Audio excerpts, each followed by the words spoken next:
Hello guys, आपका स्वागत है आपके अपने चैनल ऑनलाइन नॉलेज में। आप इस चैनल को सब्सक्राइब कर सकते हैं। इस चैनल पर मैं आपको सारे सीटेट की और जितने भी टीचिंग एग्जाम है उनकी प्रिपरेशन स्टार्ट करेंगे। और मैंने सीटेट की इसमें क्लास फर्स्ट स्टार्ट कर दी है, जिसके अंदर मैंने आपको जीन पियाजे, ब्लूम टैक्सोनॉमी और ये कॉग्निटिव उनका सब कुछ समझाया है। आप जाके क्लास फर्स्ट पे देख सकते हैं। आज हम अपनी क्लास 2 करेंगे। अगर आपने मेरा चैनल सब्सक्राइब नहीं किया है तो प्लीज़ मेरा चैनल सब्सक्राइब कर लीजिए। तो चलिए स्टार्ट करते हैं अपनी क्लास 2। क्लास 2 के अंदर हम लर्निंग एक्सपेक्ट्स कर रहे हैं अपने, जिसका फर्स्ट टॉपिक जो कॉग्निटिव डोमेन था वो मैंने अपना क्लास फर्स्ट के अंदर कंप्लीट करा है जीन पियाजे के साथ और ब्लूम टैक्सोनॉमी के साथ। आप वहाँ जाकर डिटेल में देख सकते हैं। और लर्निंग के बारे में भी मैंने अपने क्लास के अंदर अपना क्लास शुरू कर दी है कि लर्निंग क्या है, कैसे है। आप वहाँ जाकर मेरी वीडियो देख सकते हैं। अगर आपको कोई प्रॉब्लम है या आप चाहते हैं कि मैं किसी नए टॉपिक के ऊपर सीटेट में आपकी तैयारी कर रहा हूँ, तो कृपया करके आप मेरे चैनल के कमेंट सेक्शन में आप मुझे बता सकते हैं कि आप क्या चाहते हैं। तो ठीक है, हम स्टार्ट करते हैं। कॉग्निटिव डोमेन जो होता है वो आपका ब्लूम के हिसाब से चलता है। ये मैंने आपको क्लास फर्स्ट में बताया है बहुत डिटेल में, आप वहाँ जाके देख सकते हैं। अफेक्टिव डोमेन जो होता है वो हमारा क्रॉथवेल के हिसाब से लिया जाता है, क्रॉथवेल के हिसाब से। और जो साइकोमोटर डोमेन जो हमारी थ्योरी होती है वो ज़्यादातर हमारी दवे की या फिर डेव कह जाते हैं इसे, या दवे, आप कुछ भी कह सकते हैं। इसमें दवे या डेव नाम लिया जा सकता है। इसको हम हिंदी में कहेंगे आपकी, चलिए पहले हम वैसे स्टार्ट करते हैं। तो पहले हम स्टार्ट करेंगे अपनी psychomotor domain. What is psychomotor domain? इसको हम हिंदी में कहते हैं क्रियात्मक उद्देश्य।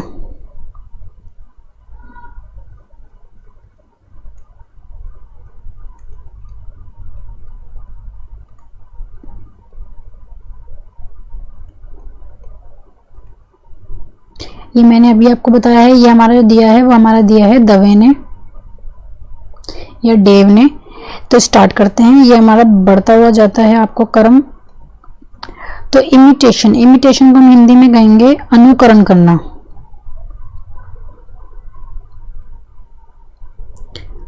और मैनिपुलेशन आपका हो जाएगा हस्तक्रिया। मैं आपको इन सबके हिंदी के नाम भी बता देती हूँ एक बारी, फिर हम इसको स्टार्ट करते हैं कि थ्योरी कैसी है आपकी। पेशियन का मतलब होता है परिशुद्धता।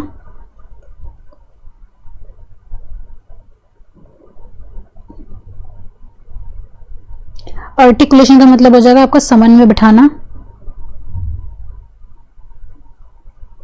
और नेचुरलाइजेशन का मतलब हो जाएगा, आपका नाम से पता चलता है, प्रकटीकरण। तो चलिए स्टार्ट करते हैं। हम एक एग्जांपल लेते हैं, मैं आपको एग्जांपल के थ्रू समझाऊंगी। इमिटेशन का मतलब कह रहा है वो अनुकरण करना, जिसका हिंदी और अगर हम देखा जाए कि अनुकरण का मीन्स क्या होता है, हिंदी शब्द आपका और सरल, नकल करना, किसी भी चीज की नकल करना, कॉल्ड इमिटेशन। जैसे मैं अगर आपको एक एग्जांपल ले लूं अगर आपका, तो मैं एग्जांपल लेती हूं आपका डांसिंग का। हम एक एग्जांपल ले रहे हैं आपका डांसिंग का। तो डांसिंग कैसे सीखी जाती है? डांसिंग अगर आप कहीं डांस सीखने जा रहे हैं तो पहले जो आपका कोरियोग्राफर वगैरह होगा वो आपको डांस करके दिखाएगा कि देखिए हम ये स्टेप करेंगे। तो आप क्या करते हैं, आप उसका सबसे पहले स्टार्टिंग जो करेंगे आप उसकी नकल करना या अनुकरण करना शुरू करेंगे, कॉल्ड इमिटेशन। आप सबसे पहले उस क्रिया की इमिटेशन करेंगे कि वो टीचर कैसा कर रहा है, तो चलो हम उसकी इमिटेशन करते हैं। तो आप उसकी इमिटेशन आप उस टीचर को करके दिखाते हैं या फिर उसकी नकल करते हैं जब हम डांसिंग स्टेप सीखते हैं। तो देन ये फर्स्ट स्टेप है आपका। तो आपके फर्स्ट स्टेप में आपको सिखा दिया गया है इमिटेशन करना और नकल करना साइकोमोटर डोमेन में। साइकोमोटर के नाम से ही पता चलता है, साइकोमोटर मतलब हाथ पैर चलाना, जिसमें हाथ पैर की क्रियाएं चल रही हैं आपकी। तो वो आपके सारे एग्जांपल जो होते हैं वो आपके साइकोमोटर में आते हैं, क्योंकि इसमें दिमाग नहीं चल रहा है, इसमें आपको हाथ पैर हिलाने हैं। तो साइकोमोटर में सबसे पहले आप जो करते हैं हम वो इमिटेशन करते हैं, नकल करते हैं, अनुकरण करते हैं। एग्जाम्पल हम ले रहे हैं आपका डांसिंग का। अगर कोरियोग्राफर अगर आप डांस सीखने जा रहे हैं तो आप सबसे पहले उस डांस स्टेप की नकल करेंगे उसको सीखने के लिए, ठीक है। देन आप हस्तक्रिया करेंगे, मैनिपुलेशन करेंगे। ये हस्तक्रिया और मैनिपुलेशन का मतलब होता है जैसे अगर आप डांस करके आप टीचर को दिखा रहे हैं, अगर आपने जहाँ कोई गलती करी, बात कर रहे हैं हम हस्तक्रिया की। तो हस्तक्रिया में क्या होता है कि अगर कोई आपसे कोई एरर हो गया है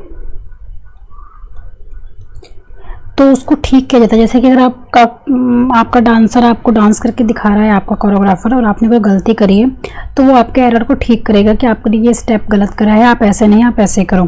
तो ये जो स्टेप ठीक करने की बात आती है, या जो एरर ठीक करने की बात आती है, एरर को ठीक करने की बात आती है, वो आपकी आती है हस्तक्रिया के अंदर, मैनिपुलेशन के अंदर, ये आप याद रखेंगे। उसके बाद हमारा नेक्स्ट स्टेप होता है परिशुद्धता, प्रिसिशन। इसके अंदर क्या होता है, जो एरर जो होता है, जो आपका जो ठीक हो चुका है, तो उसको क्या किया जाता है, उसको ओरिजिनल में लाने की कोशिश की जाती है। कि मतलब बिल्कुल जैसे आप कोरियोग्राफर कर रहा है, आपका ठीक तो कर दिया है, पर आप अभी भी अपने कोरियोग्राफर की तरह बिल्कुल ओरिजिनल नहीं कर रहे हैं। तो आपको उसको ओरिजिनल लाने की कोशिश की जाती है कि पता ही ना चले कि वो कर रहा है कि आप कर रहा है। आपको इस तरीके से सिखा दिया जाता है, मतलब इस तरीके से परफेक्शनिस्ट किया जाता है बार बार आपको करा के, कि आपका जो एरर जो ठीक हुआ है वो बिल्कुल ओरिजिनल लगे। तो उसके बाद जो आपका स्टेप आता है वो आपका आता है आर्टिकुलेशन का, हिंदी में इसको हम कहेंगे समन्वय। तो इसके अंदर क्या होता है कि जैसे कि आपको डांस वगैरह सिखा रहा है, तो आपको जितने भी स्टेप हो गए, आप साथ में गाना भी गा रहे हैं, आप साथ में वो स्टेप्स भी कर रहे हैं, तो आप बहुत सारे काम अपने डांसिंग के अंदर एक साथ कर पा रहे हैं। तो आपने एक आर्टिकुलेशन एंड समन्वय स्थापित कर लिया है कि आप बहुत सारे काम एक साथ कर पा रहे हैं। मतलब आप ये नहीं है कि सिर्फ आप देख देख के डांस स्टेप ही कर पा रहे हैं, आप साथ में गाना भी गा पा रहे हैं, आप साथ में उसके बोल भी बोल पा रहे हैं गाने के। मतलब आपका जो माइंड है ना, वो एक तरीके से सारे काम कर पा रहा है कि मतलब गाना भी गाना तो गा लेंगे, डांस भी करना है तो हो जाएगा, आई कांटेक्ट भी ठीक जा रहा है, आपका हर चीज़ में आपका आर्टिकुलेशन देन समन्वय स्थापित हो गया है। तो अगर वो आपका समन्वय स्थापित हो गया, मतलब तो आप उसके बाद जो आपका अगला स्टेप होता है वो आपका होता है नेचुरलाइजेशन, प्रकटीकरण। इसके बाद ये होता है कि वो एक चीज़ इतनी नॉर्मल हो जाती है कि अगर आप ध्यान नहीं भी देंगे, अगर आपने एक बार वो चीज़ सीख ली और कर ली, तो आप जब भी करेंगे तो एक आपके लिए नेचुरल वो चीज़ हो चुकी होती है कि आपको पता नहीं चलेगा गाना कब बजेगा, आप डांस कब करने लग जाएंगे, आप बोलने कब लग जाएंगे, अपने उसके बोल, आई कांटेक्ट भी आपका, मतलब आपका एक तरीके से वो स्मूथली चलता है वो प्रोग्राम। तो हमने जो एग्जाम्पल लिया है वो हमने डांसिंग का लिया है। नेक्स्ट एग्जाम्पल मैं आपको कोर्स समझाती हूँ आपका, जिससे आपको ये अच्छे समझ में आ जाएगा। वो आपका है बाइक या कार या स्कूटर, कुछ भी चलाना, जैसे हम कोई स्किल सीखते हैं। तो इसके अंदर जो हम एग्जांपल लेंगे, अब अपना मैं अपने आपका लूँगी बाइक एंड कार वगैरह का, जो हम कोई भी स्किल सीखते हैं अपनी। तो सबसे पहले क्या होता है, अगर आपको कोई बाइक सिखा रहा है तो आप पहले देखते हो उसको कि कुछ कैसे चला रहा है, क्लच दबा रहा है कि नहीं दबा रहा है, गियर दबा रहा है। फिर वो आपको कहता है कि जैसे वो कर रहा है आप उसकी नकल करो और सीखो, तो आप उसकी इमिटेशन करना शुरू कर देते हो। देन फिर वो कहता है आपको हस्तक्रिया करो, आपने जो गलती करी है, तुमने क्लच ढंग से नहीं दबाया, तुमने गियर ढंग से नहीं लिए, तुमने हैंडल ढंग से नहीं पकड़ा, तो आपकी जो गलतियाँ होती हैं वो आपको वो एरर जो होता है वो आपको वो ठीक करना स्टार्ट कर देता है आपका टीचर, जो भी आपको सिखा रहा है। उसके बाद क्या होगा, परिशुद्धता। अगर आपका जो भी एरर आपने करा है, जैसे आपने एकदम से क्लच दबा दिया, एकदम से ब्रेक दबा दी, आपको नहीं पता चल रहा, तो आपका एरर को ठीक करेगा। फिर आप उसको ओरिजिनल में लाने की कोशिश करेंगे कि अरे जैसे ये चला रहा है ना, बिल्कुल मुझे भी वैसे चलाना है, जो गलती मुझे बता रहा है मैं उसको ठीक करूंगा, और वो बिल्कुल ओरिजिनल वे में आप उसको लेके आओगे कि जैसे वो कर रहा है मैं वैसे ही मुझे करना है। देन उसके बाद आप समन्वय स्थापित करोगे, आर्टिकुलेशन। इसका मतलब होगा जैसे क्लच दबाना वैसे ही गियर बदल लिया आपने, दोनों काम एक साथ आपने कर लिए। और साथ में आपकी जो नज़र है वो भी आपकी सड़क पर है, तो आपने क्लच भी बदल लिया, आप ट्रैफिक भी देख लिया, आपने क्लच भी बदल लिया, आपने गियर भी बदल लिया, आपने टर्न भी ले लिया, आपने बहुत सारे काम जो है ना वो आपने एक साथ कर लिए। देन आपका उसको हम जो कहेंगे ना आर्टिकुलेशन कहेंगे, जैसे कि क्लच, गियर, सब कुछ एक साथ आपने बदला, एक दोनों काम आपने या तीनों काम आपने एक साथ करे, सब कुछ आपने एक साथ करा। उसके बाद वो जो होता है वो नेचुरलाइजेशन में आ जाता है, जिसका मतलब होता है प्रकटीकरण। वो प्रकटीकरण में वो क्रिया आ जाती है आपकी, जिसमें आपको कोई दिक्कत नहीं होती है, मतलब आपको पता भी नहीं चलेगा जब आप प्रैक्टिस में हो जाते हैं ना, जब आप 1-2 महीने उस बाइक को चला लेंगे या सीख लेंगे अच्छे से, आपका इमिटेशन, मैनिपुलेशन, प्रिसिशन, आर्टिकुलेशन, आप इन 4 स्टेपों से जब आप निकल जाओगे अच्छे से, तो आपका नेचुरलाइजेशन का स्टेप आएगा, आपको पता भी नहीं चलेगा। आप देखते हो जब हम कार या बाइक में जाते हैं, जो ड्राइवर होता है शुरू में जब हम सीखते हैं तो उसका ध्यान पूरा का पूरा सड़क पर होता है कि भाई कुछ हो ना जाए, ये ना हो जाए, वो ना हो जाए, वो ध्यान नहीं करता। और उसके बाद जब आप एक तरीके से आप उस नेचुरलाइजेशन में या प्रकटीकरण में उस क्रिया में जब आप आते हो, तो गाड़ी के अंदर डेक भी बज रहा होता है, गाने भी बज रहे होते हैं, या बाइक पे जो आपके पीछे बैठा होता है आप उससे बातें भी करते जा रहे होते हैं, और आपकी बाइक अपने आप चल रही होती है, मुड़ भी जाती है, ट्रैफिक भी देख लेते हो आप, और आप कहीं ठुकते ठकाते भी नहीं हो। तो इसका मतलब यही है कि आप उस चीज़ के प्रकटीकरण में आ गए हो। अब आपको इतना कुछ ध्यान देने की जरूरत नहीं है, वो एक आपके माइंड ने और आपके हाथ पैरों ने एक तरीके से कोऑर्डिनेशन बिठा लिया कि कैसे काम करना है, तो उसको हम कहेंगे प्रकटीकरण। मैं आपको 2 एग्जांपल समझा दिया, dancing and bike and car से। तो आप अगर इस वीडियो को अगर आपको समझ में नहीं आया तो प्लीज़ कमेंट सेक्शन में आप मुझे बताइए, मैं आपको एक दो एग्जांपल और लेके अच्छे से समझा दूंगी आपको। साइकोमोटर डोमेन जिसको हिंदी में हम क्रियात्मक उद्देश्य कहते हैं, जो दवे ने दिया है, जिसके अंदर आपके 5 स्टेप्स होते हैं। इंग्लिश में होंगे इमिटेशन, मैनिपुलेशन, प्रिसिएशन, आर्टिकुलेशन, नेचुरलाइजेशन, और हिंदी में जिसे हम कहते हैं अनुकरण करना, हस्तक्रिया करना, परिशुद्धता करना, समन्वय स्थापित करना, प्रकटीकरण करना। तो आपके 5 स्टेप हैं। आपके ज़्यादातर ये पेपर में पूछे जा सकते हैं। ज़्यादातर आपका बलून आता है, पर आपको ये भी आपके पेपर में आ जाते हैं, क्योंकि आजकल जो है ना सीटेट में बहुत सेट्स बन रहे हैं, तो उसमें कोई ज़रूरी नहीं है कि आपका वही रिपीट हो जो सालों से रिपीट हो रहा है। आपको कोई भी सेट आ सकता है, आपको कोई भी क्वेश्चन पूछा जा सकता है, एक ही टाइप के क्वेश्चन हर जगह रिपीट नहीं होंगे। तो हमने साइकोमोटर डोमेन अच्छे से समझ लिया है। कॉग्निटिव डोमेन मैंने आपके फर्स्ट क्लास में करा है, इस क्लास में भी आपको थोड़ा सा रिवीजन करा दूंगी जो ब्लूम का है। हमने साइकोमोटर डोमेन दवे का कर लिया है, जिसको डेव भी कहा जाता है, और अब अफेक्टिव डोमेन अब हम करेंगे जो कॉर्थवेल ने दिया है आपका। तो आते हैं हम अपने अफेक्टिव डोमेन पे। इसको हम हिंदी में कहेंगे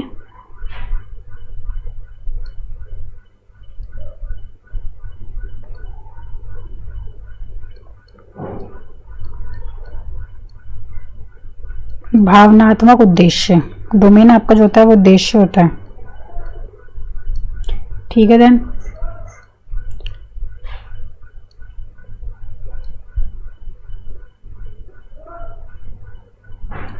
चलिए जी, ये आपका जो दिया है वो कॉर्थवेल ने दिया है, ये मैंने आपको बता दिया है पहले ही। तो इसका स्टार्ट करते हैं। ये जो आपका होता है ना, ये आपकी कैसी क्रिया होती है मैं भी आपको समझा देती हूँ।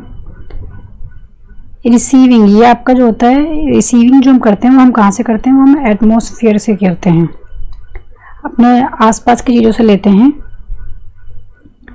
तो उसका पहला स्टेप इसका होता है रिसीविंग, मतलब ग्रहण करना किसी भी चीज़ को।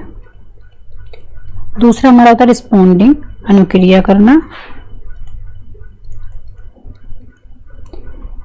तीसरा हमारा हो जाएगा अनुमूल्यन, वैल्यूम करना। और ऑर्गेनाइजेशन मतलब संगठन करना।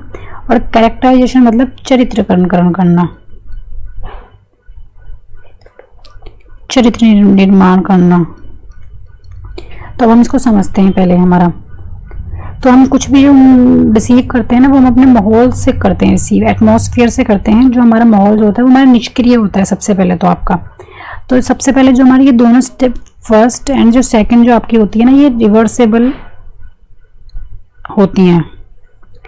मतलब जैसे कोई भी चीज़ हमने ग्रहण करी है तो उस पर फिर हम आपका वो बच्चा अनुक्रिया करना शुरू कर देगा, उस पर रिस्पॉन्ड करना शुरू कर देगा। जैसे कुछ छोटे बच्चे होते हैं, उन्होंने माहौल से सीख लिया या गाली देना वगैरह को सीख लिया, फिर वो अनुक्रिया कर रहा है, तो आपने उसको डांट दिया, अरे क्या बोल रहे हो, गलत बोल रहे हो। तो आप इस स्थिति को, जो ये आपकी स्टेज होती है, इसको रिवर्सेबल होती है। अगर कोई गलत काम नहीं होता है तो आप उसको डांट के या समझा के उस काम को वापस लेके आ सकते हो कि रिसीव वो सही रिसीव करे, गलत रिसीव पे आगे उसके स्टेप ना बढ़े। तो हम उसके स्टेप को यहीं रोक देते हैं, ठीक है। वापस आ सकते हैं अगर कोई गलत काम करा। उसके बाद हम करते हैं जो उसने सीखा, रिस्पॉन्ड करा, उसकी वैल्यूइंग करना। तो ये जो स्टेप होता है ये आपका ये थर्ड स्टेप, और ये रिवर्सेबल नहीं होता। ये जो है ये आपका रिवर्सेबल नहीं होता कि अगर यहाँ पर जो आपका बन गई ना दिशा, वो ही आपकी दिशा बन जाएगी। जैसे कि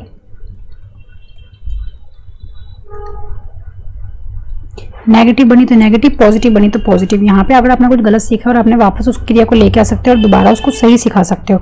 लेकिन अगर रिस्पॉन्डिंग गलत क्रिया करने के बाद आपने उसको रोका नहीं और उसको वैल्यूइंग में जाना चाहिए, उसको दिशा दे दी उसके आगे के स्टेप में, तो या तो वो पॉजिटिव सीख लेगा या वो नेगेटिव सीख लेगा, वो वापस नहीं आएगा आपका। तो उसको एक दिशा मिल जाती है।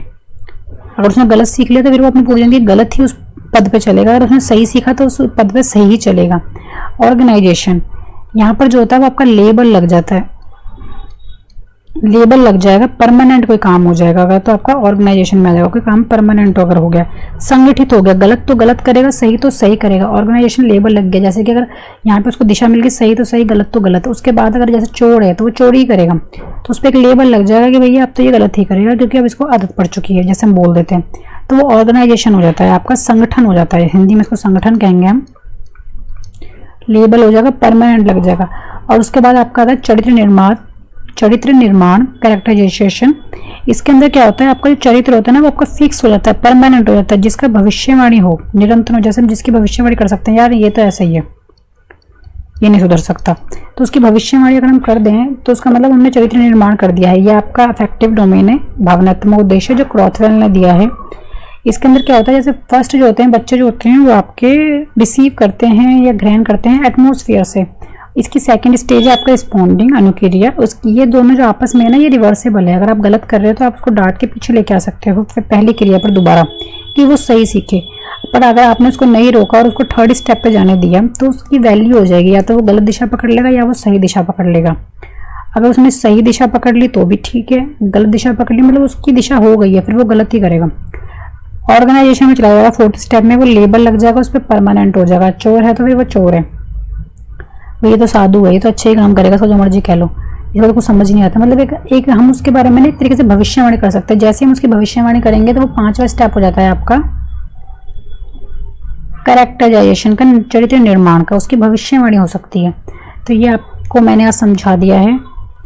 तो चलिए नेक्स्ट पे चलते हैं हम। आपका कॉग्निटिव डोमेन, ये आपका क्लास फर्स्ट में बहुत डिटेल से समझाया गया है, आप वहाँ जाकर देख सकते हैं। पर मैं आपको थोड़ा सा यहाँ पे बता देती हूँ कि इसमें क्या था। सबसे पहले knowledge, understanding, application, analysis, evolution and synthesis.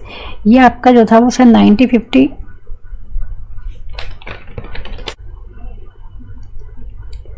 तो आपका थर्ड जो है वो कॉग्निटिव डोमेन है, जो ब्लूम टैक्सोनॉमी के द्वारा दिया गया है। ये मैंने आपको पहले ही बताया हुआ है आपकी फर्स्ट क्लास के अंदर, तो उसमें जाके आप अच्छे से समझ सकते हैं कि मैंने क्या समझाया है, कैसे समझाया है। तो अब मैं आपको जो है वो थोड़ा सा समझा देती हूँ कि कैसे ये बनेगी आपकी ब्लूम टैक्सोनॉमी। ये आपकी ब्लूम ने दी है कॉग्निटिव को, इसको हम हिंदी में, एक मिनट सर, इसको जो है वो ज्ञानात्मक उद्देश्य हम कहेंगे यहाँ पर।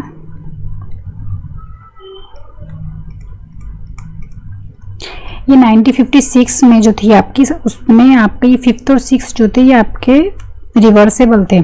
1956 में सिंथेसिस पहले आता था आपका, इवोल्यूशन बाद में आता था। एंड 2001 में जो था वो आपका इवोल्यूशन 5th नंबर पे आ गया है और सिंथेसिस आपका 6th नंबर पे आ गया है।